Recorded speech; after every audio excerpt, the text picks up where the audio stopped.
Topping our news in this hour today, a pivotal day in the impeachment showdown as Democrats scramble to see if they can get enough votes to force new witnesses. This after a key Republican senator said late last night he's not going to vote for new testimony. ABC's Megan Tavurzian's on Capitol Hill with the latest. Key Republican senators weighing in overnight on the issue of witnesses, signaling to Republicans the impeachment trial may soon be over. They are really grasping at straws at this point, and it's time to vote. Republican Senator Lamar Alexander, who is not running for re-election, saying he will vote against having witnesses appear. In a statement saying there is no need for more evidence to prove something that has already been proven. And while he calls the president's actions inappropriate, he says it does not meet the Constitution's high bar for an impeachable offense. But Republican Senator Susan Collins says she will vote to allow witnesses. Senator Mitt Romney also says he's interested in hearing from witnesses, but Senator Lisa Murkowski is still on the fence. We need for Republican senators to grow a backbone. In Thursday's marathon session, Murkowski and others asking whether Bolton's allegations would rise to the level of impeachable offense, even if true. Therefore, for this and other reasons, his testimony would add nothing to this case. Former National Security Advisor John Bolton, in his upcoming book, reportedly claims the president withheld aid to pressure Ukraine to investigate political rival Joe Biden and his son. At a rally in Iowa Thursday night, the president seeming unfazed. But the Democrats are trying to overturn the last election. We will make sure that they face another crushing defeat. Later this afternoon, there will be more debate on witnesses than a vote. If there are 51 votes, they could move to closing arguments, and an acquittal on President Trump could happen as early as tonight or tomorrow morning. Megan Tavurzian, ABC News, Capitol Hill. Back here at home, the Kern County Sheriff's Office has now released the results of several saturation patrols in Wasco. Last Thursday, deputies made 7 misdemeanor arrests and 1 felony arrest during an operation. On Wednesday, deputies held a second operation and made 6 more arrests, 5 misdemeanors and 1 for driving under the influence. Deputies arrested 26-year-old Jaime Damian Cruz on Wednesday in front of Wasco High School. He was booked on several charges, including DUI and driving without a license. As many prepare for a Super Bowl Sunday, the California Highway Patrol wants to remind you to include safety in your game plan. Options should include calling a cab or a ride-sharing service or lining up a designated driver. Now, the CHP says DUI can be anything, including cannabis, prescription drugs, illegal drugs, anything that can impair driving. The CHP says officers made 187 DUI arrests on Super Bowl Sunday in 2019. 3 people also died in crashes across the state. And on our website, turn23.com, you can find several places around town where you can watch the Super Bowl and even score some deals as well.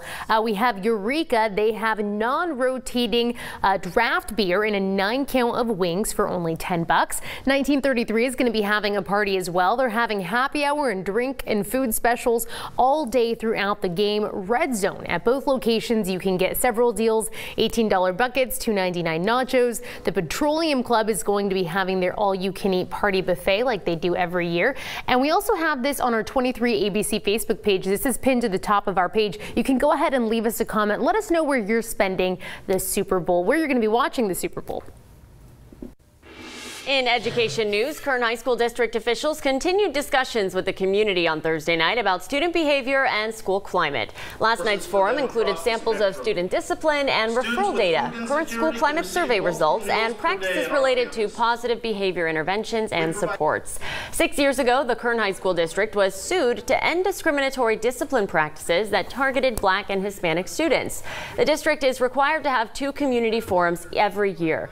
Officials say they recognize the importance of these talks. You know, I think the stats are important, and we want the community to understand, what's going on our school sites with regards to our students and all of the data points that we were required to cover during our forum. But I think the most important message tonight is that we all, this community, the Kern High School District, we want the best outcomes for our students.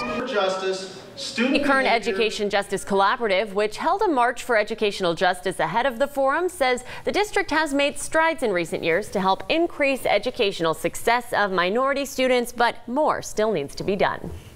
American Heart Month starts tomorrow, and the American Heart Association will be turning Kern County red to raise awareness. 23 ABC's Daniela Garrido has more on how you can get involved. We know it's the leading cause of mortality in Western civilization. Keeping your heart healthy can prevent you from the leading causes of death in America. Heart disease at number 1 and stroke at number 5. Yeah, so it's kind of basic stuff. It's not very sexy. It's the typical stuff. You want to eat well. You want to make sure you have a balanced diet. You want to stay away from as much as you can from animal products and minimize your red meat intake. So lots of fruits and vegetables, lots of grains. And the other component of that is routine aerobic exercise, so getting out there and getting your heart rate up for 20-30 minutes most days of the week. Combined, 219,000 lives are claimed each year from unhealthy heart health. Some of the main risk factors are hypertension, high cholesterol, diabetes, smoking is a big risk factor, and then family history. The month of February is dedicated to raising awareness on the risk factors and symptoms of heart disease and stroke. The reason I'm so involved and passionate, and I'm so happy to be working with the American Heart Association, is I actually have a family connection with it.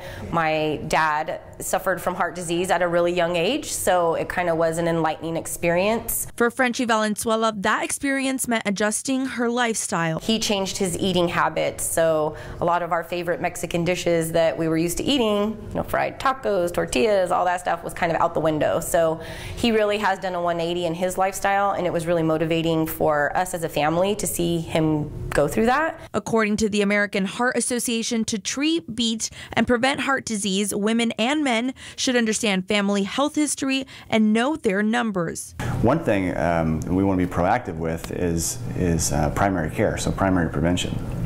So you want to make sure that you're going to see your primary doc at least on a yearly basis, just so they can keep an eye on you. A country icon cranking out the #1 hits since the 80s will be hitting the stage tonight in Bakersfield. Wynonna and the Big Noise will be at the Fox tonight. Wynonna Judd, once dubbed by Rolling Stone as the greatest female country singer since Patsy Cline. The iconic performers received over 60 industry awards with countless charting singles.